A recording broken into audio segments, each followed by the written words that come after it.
Primeros pasos en la vida superior. Visto que el camino de la virtud es el camino del conocimiento y que antes de que los principios de la verdad puedan ser comprendidos, la perfección en los pasos más humildes deben de ser adquiridas. ¿Cómo entonces comenzará un discípulo de la verdad? ¿Cómo aprenderá las lecciones de la virtud aquel que aspira a enderezar su mente y a purificar su corazón, ese corazón que es la fuente y el depósito de todos los asuntos de la vida? ¿Cómo se construye así en la fuerza del conocimiento, destruyendo la ignorancia y los males de la vida? ¿Cuáles son las primeras lecciones, los primeros pasos? ¿Cómo se aprenden? ¿Cómo se practican? ¿Cómo se dominan y comprenden? Las primeras lecciones consisten en superar aquellas condiciones mentales erróneas que son más fáciles de erradicar y que son las barreras comunes para el progreso espiritual, así como en practicar las sencillas virtudes domésticas y sociales. Ayudaré mejor al lector si agrupo y clasifico los 10 primeros pasos en 3 lecciones, como siguen: vicios del cuerpo a vencer y erradicar. Primera lección: disciplina del cuerpo.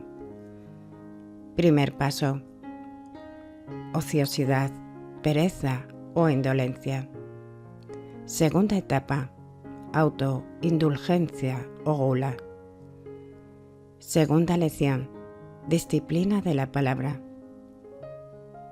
Tercer paso: calumnia.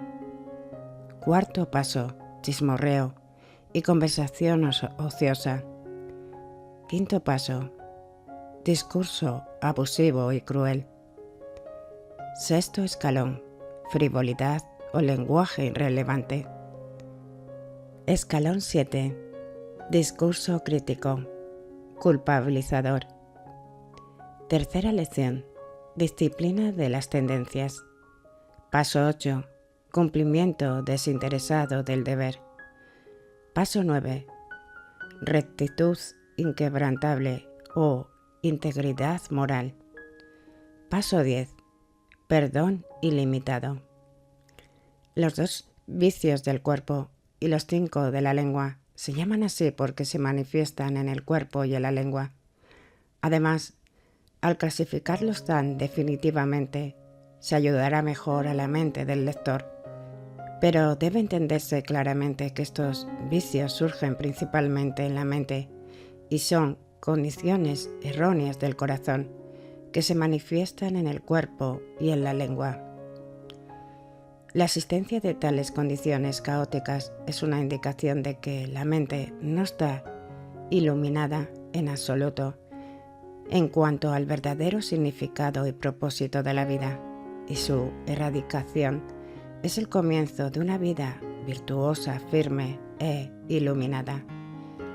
Pero, ¿cómo superar y erradicar estos vicios? En primer lugar, y de inmediato, comprobando y controlando sus manifestaciones externas y suprimiendo el acto incorrecto. Esto estimulará a la mente y a la vigilancia y a la reflexión hasta que, mediante la práctica repetida, llegue a percibir y comprender las condiciones oscuras, equivocadas y erróneas de la mente, de las que surgen tales actos. Entonces, los abandonará por completo. Se verá que el primer paso en la disciplina de la mente es la superación de la indolencia o pereza. Este es el paso más fácil y hasta que no se cumpla perfectamente no se puede dar los otros pasos. El aferramiento a la indolencia construye una barrera completa para el camino de la verdad.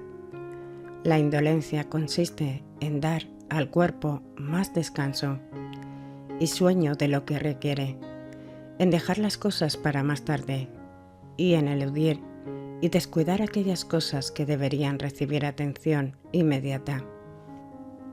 Esta condición de pereza debe de ser superada. despertando al cuerpo a una hora temprana, dándole justo la cantidad de sueño que requiere para una recuperación completa, y haciendo pronta y vigorosamente cada tarea, cada deber, no importa cuán pequeño sea, a medida que se presenta. En ningún caso se debe comer o beber en la cama y permanecer en la cama después de haberse despertado, entregándose a la relajación y al ensueño. Es un hábito fatal para la prontitud y la resolución del carácter y para la pureza de la mente. Tampoco se debe intentar pensar a esas horas. El pensamiento fuerte, puro y verdadero es imposible en tales circunstancias. Un hombre debe de ir a la cama a dormir, no a pensar. Debe levantarse para pensar y trabajar, no para dormir. El siguiente paso es la superación de la autoindulgencia o glotonería. El glotón es aquel que come solo para gratificación animal, sin considerar el verdadero fin y el objeto de comer. Come más de lo que su cuerpo requiere y está ávido de cosas dulces y platos ricos. Este deseo indisciplinado solo puede superarse reduciendo la cantidad de alimentos ingeridos y el número de comidas diarias y recurriendo a una dieta sencilla y sin complicaciones. Deben fijarse horas regulares para las comidas y debe evitarse rígidamente comer a otras horas. Las cenas deben de ser abolidas ya que son totalmente innecesarias y promueven el sueño pesado y la nebulosidad de la mente. La aplicación de tal método de disciplina pondrá rápidamente bajo control el apetito, antes ingobernable, y a medida que se elimine de la mente el pecado sensual de la autoindulgencia, la selección correcta de alimentos se adaptará instintiva e infaliblemente a la condición mental purificada. Debe tenerse bien presente que lo necesario es un cambio de corazón y que cualquier cambio de dieta que no promueve este fin es inútil. Cuando uno come para disfrutar, es glotón. El corazón debe purificarse del ansias sensual y de la lujuria gustativa. Cuando el cuerpo está bien controlado y firmemente guiado, cuando lo que hay que hacer se hace vigorosamente, cuando no se retrasa ninguna tarea o obligación, cuando levantarse temprano se ha convertido en un deleite, cuando la sencillez, la templanza y la abstinencia están firmemente establecidas, cuando uno se contenta con la comida que se le pone delante, por escasa y sencilla que sea, y el ansia del placer gustativo ha llegado a su fin, entonces se han cumplido los dos primeros pasos en la vida superior. Entonces se aprende la primera gran lección de la verdad. Así se establece en el corazón los cimientos de una vida equilibrada y autogobernada y virtuosa. La siguiente lección es la del hablar virtuoso, en la que hay 5 pasos ordenados. El primero de ellos es superar el hábito de hablar calumniosamente. La calumnia consiste en inventar o repetir informes desagradables y malvados sobre los demás, en exponer las faltas de otros o de amigos ausentes y en introducir inusualmente indignas. En todo acto calumnioso entran los elementos de irreflexión, crueldad, falta de sinceridad y falsedad. El que aspira a vivir una vida correcta comenzará a controlar la palabra cruel de la calumnia antes de que haya salido de sus labios. Entonces comprobará y eliminará el pensamiento que la originó. Velará por no difamar a nadie. Se abstendrá de menospreciar, difamar y condenar al amigo ausente, a cuyo rostro ha sonreído o ha besado tan recientemente, o cuya mano ha estrechado. No dirá de otro lo que no se atreve a decirle a la cara. Así, llegando por fin a pensar sagradamente en el carácter y en la reputación de los demás. Destruirá esas malas condiciones mentales que dan lugar a la calumnia. El paso siguiente es la superación del chismorreo y de la conversación ociosa.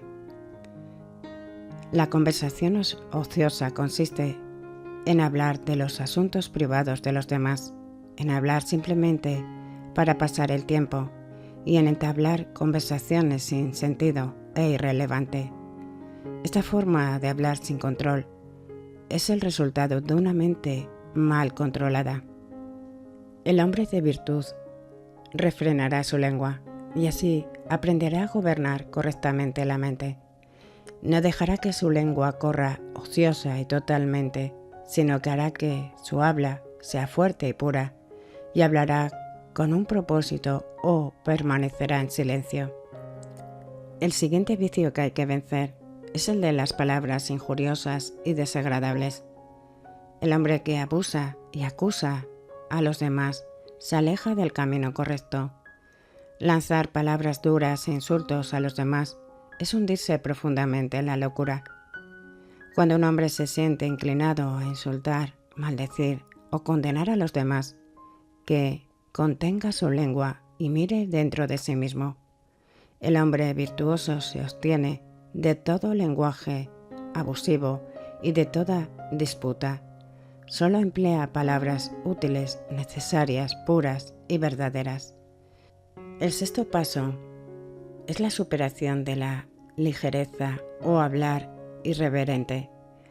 La conversación ligera y frívola, la repetición de chistes groseros, la narración de historias vulgares que no tienen otro propósito que provocar una risa vacía, la familiaridad ofensiva y el empleo de palabras despectivas, irrespetuosas, cuando se habla con o de los demás, y en particular de los mayores, de aquellos que tienen el rasgo del maestro, guardianes o superiores.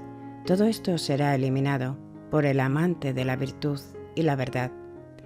En el altar de la irreverencia inmoral, amigos y compañeros ausentes por la excitación pasajera de una risa momentánea y toda la santidad de la vida se sacrifica al afán de hacer el ridículo.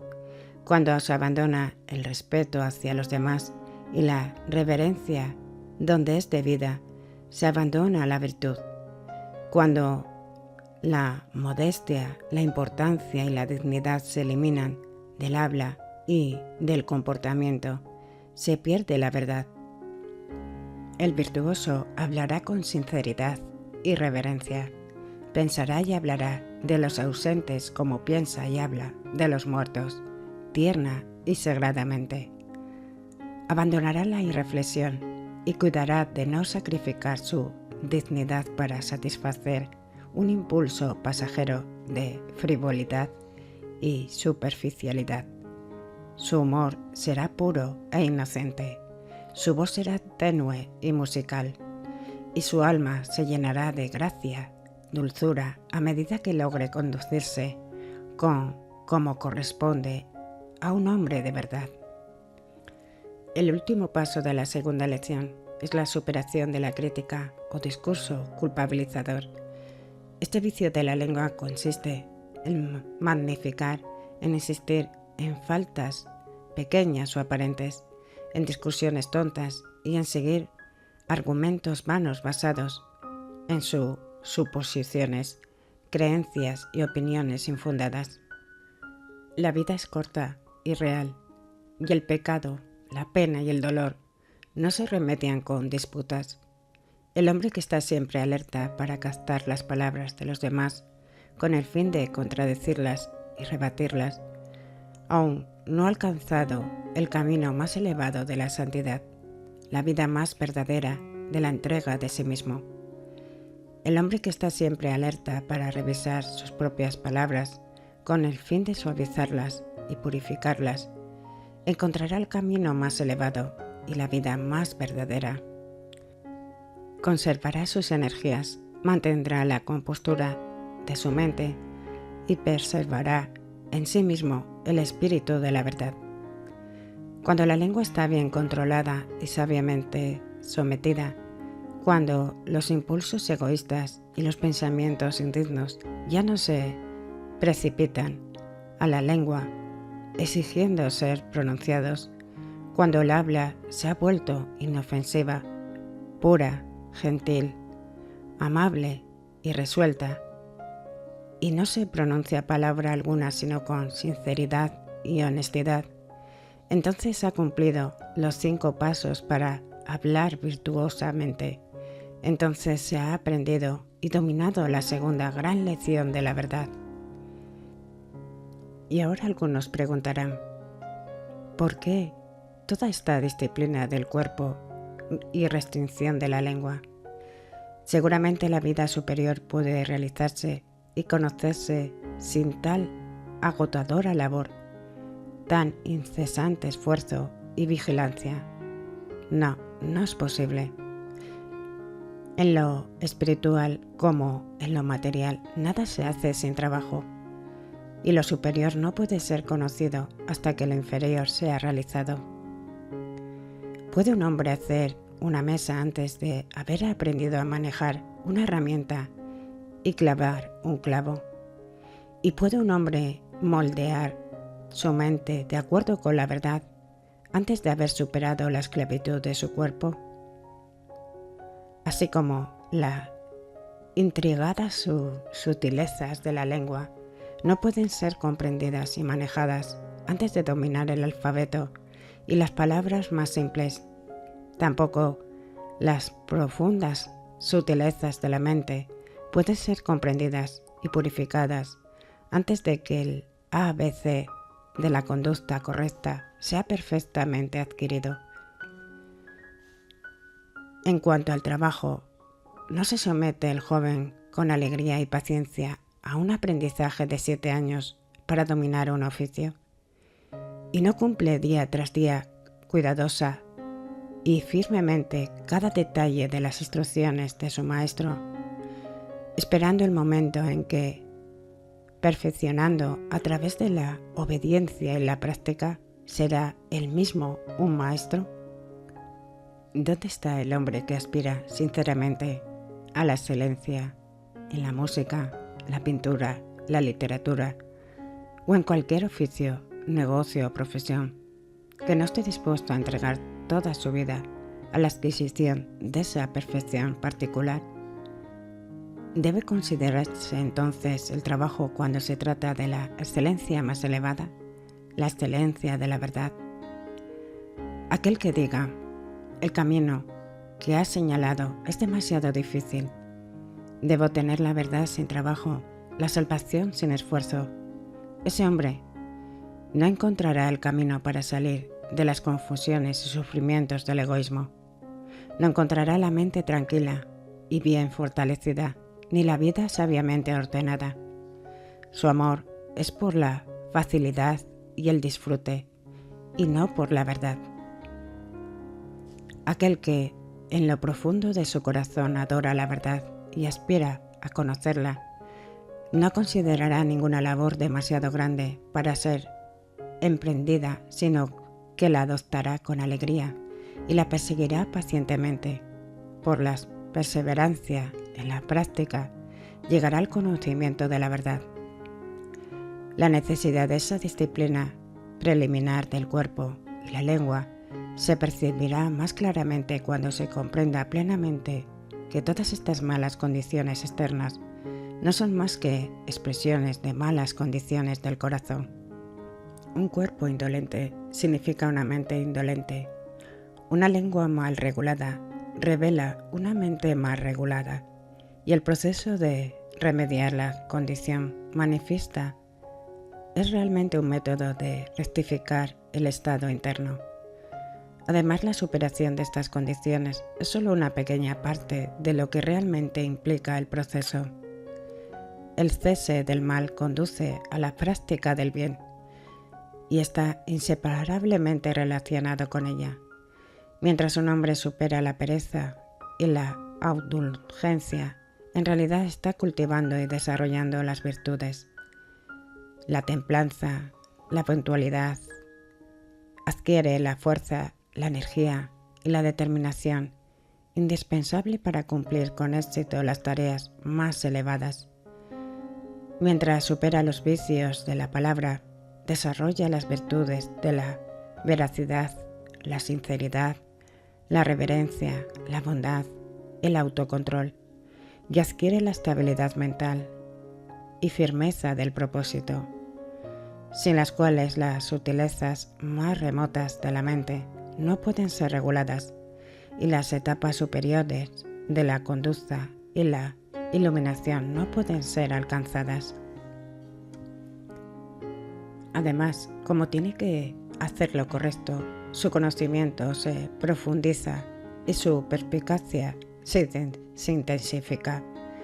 Así como el corazón de un niño se alegra cuando domina una tarea escolar, así con cada victoria lograda, el hombre de virtud experimenta una dicha que el buscador del placer y excitación nunca podrá conocer.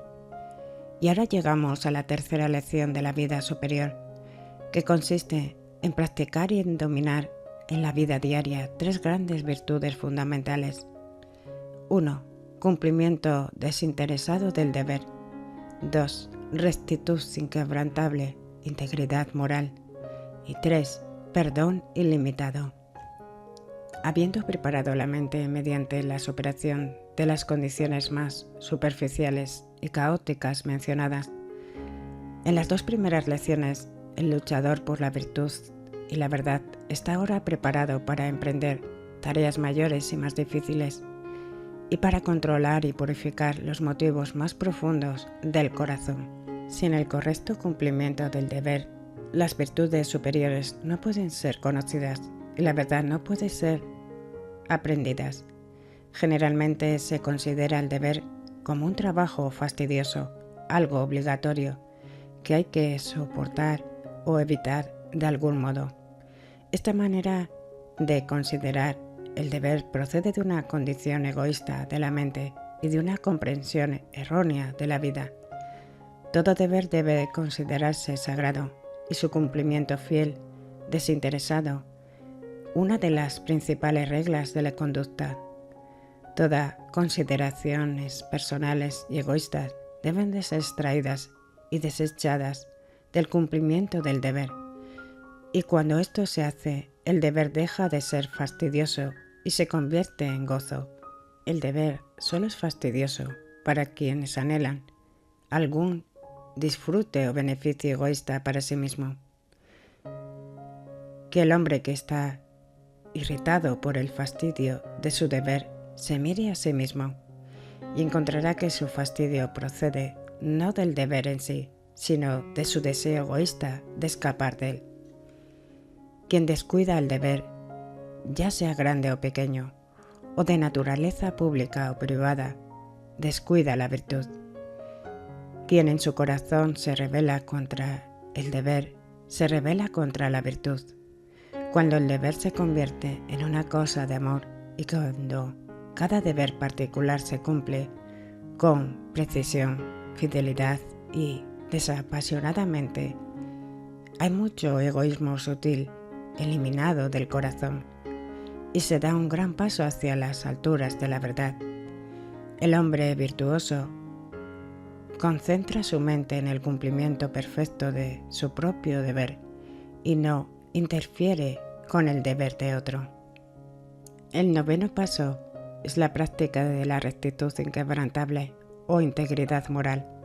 Esta virtud debe de estar firmemente establecida en la mente y así entra en cada detalle de la vida de un hombre. Toda deshonestidad, decepción y engaño debe de ser desechado para siempre y el corazón purgado de todo vestigio de insinceridad y engaño. La menor desviación del camino de la rectitud o la rectitud es más desviación de la virtud. No debe de haber extravagancias ni exageración de las palabras, sino que deben decirse la pura verdad. Participar en el engaño, no importa cuán aparentemente insignificante sea, por orgullo jactancioso o con la esperanza de ventaja personal. Es un estado de engaño que uno debe esforzarse por disipar. Se exige del hombre de virtud que no solo practique la más rígida honestidad de pensamiento, palabra y obra, sino que sea exacto en sus declaraciones, sin omitir ni añadir nada a la verdad real, conformando así su mente al principio de la rectitud y la integridad moral. Llegará gradualmente a tratar con las personas y las cosas con un espíritu justo e imparcial, considerando la equidad antes que a sí mismo y viendo todas las cosas con libertad de inclinaciones personales, pasiones y perjuicios. Cuando la virtud de la rectitud es plenamente practicada y comprendida, de modo que ha cesado toda tentación de falsedad e insinceridad, entonces el corazón se hace más puro y noble. Entonces se fortalece el carácter y se amplía el conocimiento, y la vida adquiere un nuevo significado y un nuevo poder. Así se cumple el 9º paso. El 10º paso es la práctica del perdón ilimitado. Consiste en superar el sentimiento de injuria que surge de la vanidad, el egoísmo y el orgullo, y en ejercer la claridad desinteresada y la generosidad hacia todos. El rencor, el desquite, la venganza son tan innobles, tan viles, tan insignificantes, insensatos, que no merecen la menor atención. Nadie que fomente tales condiciones en su corazón puede elevarse por encima de la locura, del sufrimiento y guiar su vida correctamente. Solo desechándolas y dejando de conmoverse por ellas puede un hombre abrir los ojos al verdadero camino de la vida. Solo desarrollando un espíritu indulgente y caritativo puede esperar acercarse y percibir la fuerza, la belleza de una vida bien ordenada. El corazón del hombre fuertemente virtuoso no puede surgir ningún sentimiento de injuria personal. Ha renunciado a toda represalia y no tiene enemigos. Si otros hombres se consideran sus enemigos, él los considera amablemente comprendidos su ignorancia y teniendo plenamente en cuenta su ignorancia. Cuando se llega a este estado del corazón, entonces se cumple el 10º paso en la disciplina de las inclinaciones egoístas. Entonces se aprende y se domina la tercera gran lección de virtud y conocimiento. Una vez expuesto los 10 primeros pasos y las 3 lecciones sobre el resto obrar y el resto conocer, dejo a aquellos de mis lectores que estén preparados para ello, que lo aprendan y lo dominen en su vida cotidiana. Hay por supuesto una disciplina aún más elevada del cuerpo, una disciplina de mayor alcance de la lengua y virtudes mayores más abarcadoras que adquirir y comprender antes de que se pueda alcanzar el estado más elevado de bienaventuranza y conocimiento. Pero no es mi propósito trasladarlas aquí, solo he expuesto las primeras y más fáciles lecciones del sendero superior, y cuando las hayas dominado completamente, el lector se habrá purificado, fortalecido e iluminado tanto que no quedará a oscuras en cuanto a su futuro progreso. Aquellos de mis lectores que han completado estas 3 lecciones ya habrán percibido más allá, por encima de las altas actitudes de la verdad y el estrecho y precipitado sendero que conduce a ellas. Elegirán si han de proseguir. El camino recto que ha trazado puede ser seguido por todos con mayor provecho para sí mismo y para el mundo. Incluso aquellos que no aspiran a alcanzar la verdad desarrollan una mayor fuerza intelectual y moral, un juicio más fino y una paz mental más profunda, perfeccionándose en este camino. Su prosperidad material tampoco sufrirá por este cambio de corazón, es más, será más verdadera, más pura y más duradera, porque si hay alguien capaz de triunfar y optar por el logro, es el hombre que ha abandonado las pequeñas debilidades, los vicios cotidianos de su especie, que es lo suficientemente fuerte como para gobernar su cuerpo y su mente, y que persigue con resolución fija el camino de la integridad inquebrantable y la virtud